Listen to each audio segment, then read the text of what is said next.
just don't want my meat on page 6. If you would ask me that maybe like a contract or two ago, I'd have been like, I'd keep it open, but it's like that is my home. It is home for me now, but I think I would have a tough time putting on another jersey. The internet is once again losing its collective mind, and this time it's all thanks to one tiny typo, a little bit of TikTok chaos, and a football fiancé who accidentally gave everyone heart palpitations. So here's what went down. Melanie Guevara, the fab fiancé of NFL star Isaiah Likely, decided to drop a TikTok documenting their wild ride at Tight End University in Nashville. That brofest/skill camp organized by George Kittle, Greg Olsen, and everyone's favorite tight end / Taylor Swift's boyfriend, Travis Kelce. Melanie's video? Super cute, not gonna lie. She and her man were doing the whole traveling-with-bae thing, looking all loved up, snuggled up in their hotel room, making it look like a rom-com montage. Then boom, they're out at the big event, looking all dressed up and fabulous, just dripping in that we're the hot couple energy. Basically, it was your typical influencer-style couple goals highlight reel, sun-kissed lighting, slow-mo twirls, candid laughs, all the good stuff. But then, she just had to drop a casual little thank you in the caption, shouting out the Kittles, Kelces, and Olsens. Simple, right? Wrong! That teeny tiny little S at the end of Kelce? Yeah, that one single letter was enough to send the Swiftie emergency hotline into absolute overdrive. Sirens were going off, Twitter was having a collective meltdown, and TikTok detectives were basically foaming at the mouth.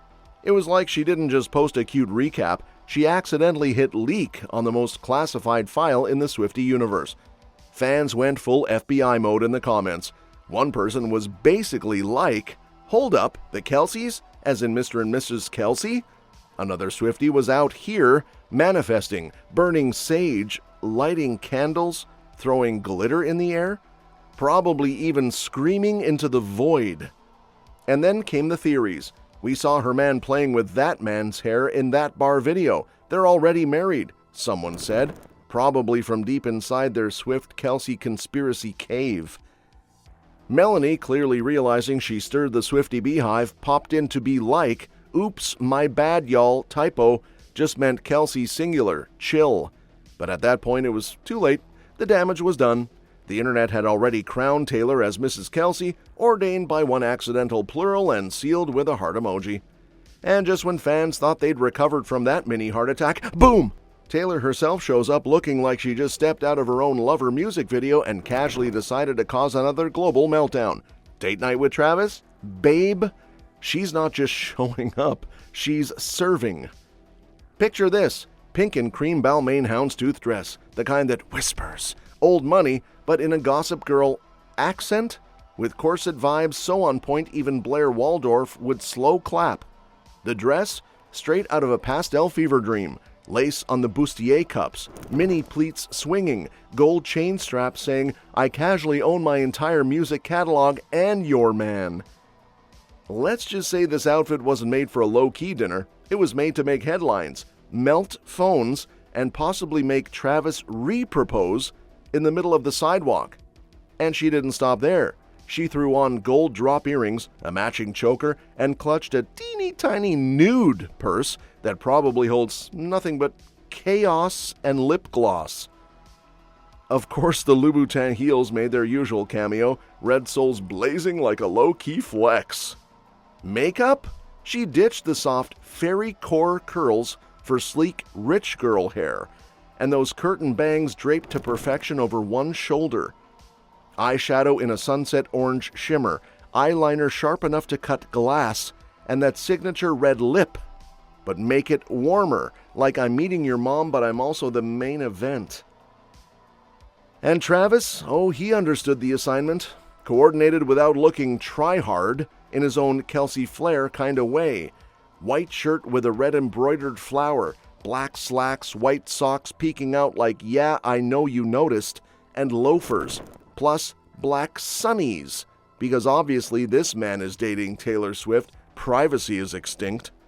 Speaking of icons and camera-ready chaos, let's not forget the OG queen of justice and high cheekbones, Marishka Hargitay, who just popped up to remind us all that she was that girl in Taylor Swift's Bad Blood video. And guess what? She's not signing up for any more music videos unless Taylor sends a personal pigeon with a glittery invite.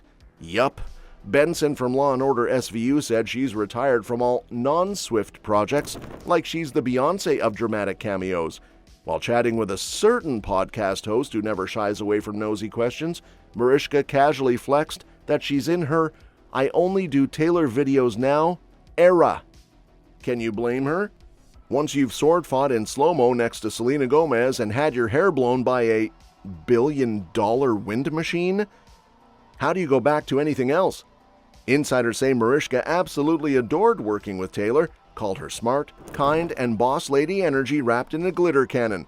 Apparently she came away from that set with a full-blown masterclass in fearless feminine leadership, TM, plus probably a few cat hair allergies thanks to Meredith and Olivia's spiritual presence.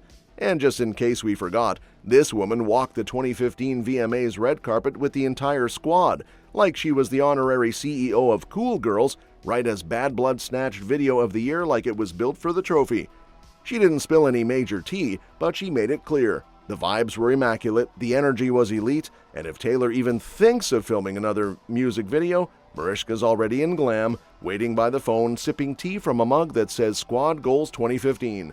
Music video girl. Yeah. Would you ever do another one again? If Tay-Tay asked me, I'm standing by for Taylor. I only do Taylor Swift videos now.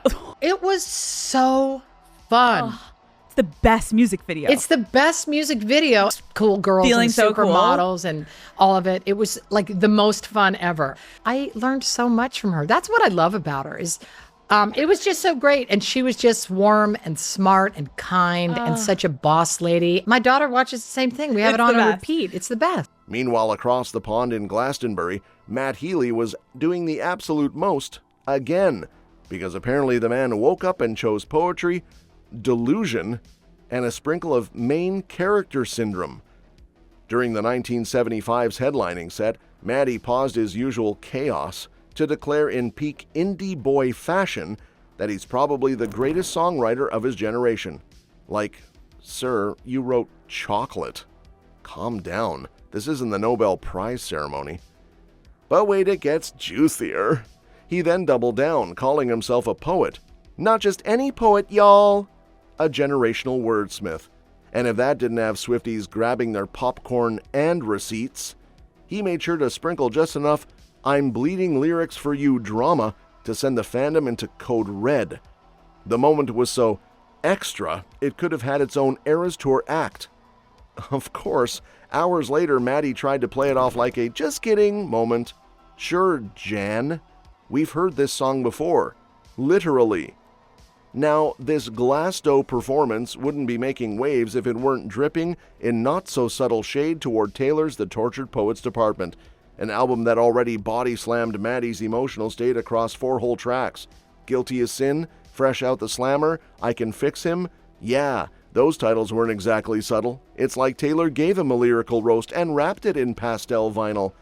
Insiders claim Maddie's new album, with a title that sounds like a religious fever dream, is basically him writing in all caps about that whirlwind situationship. And apparently everyone in the studio was convinced it's about Tay. But of course, Maddie, king of cryptic and chaos, won't confirm a thing. Instead, he's on podcasts dropping vague philosophical rambles about fame, lore, and why he's the misunderstood indie messiah of our times.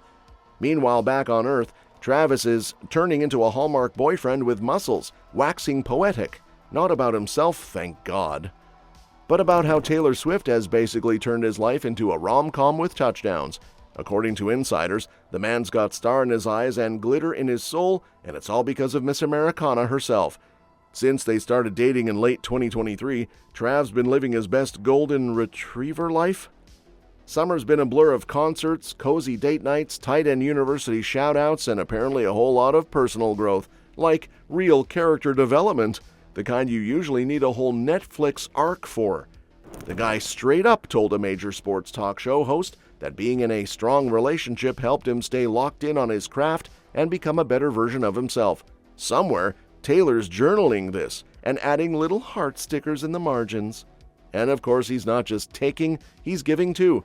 He's been at her shows cheering like a proud theater dad, and made sure she felt safe and supported every step of her Eras Tour chaos. We're talking full-on emotional security detail vibes. The man's not just in love, he's investing in the relationship like it's his 401.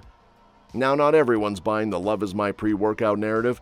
Some fans raised eyebrows over his slight dip in on-field performance, whispering might be messing with his focus.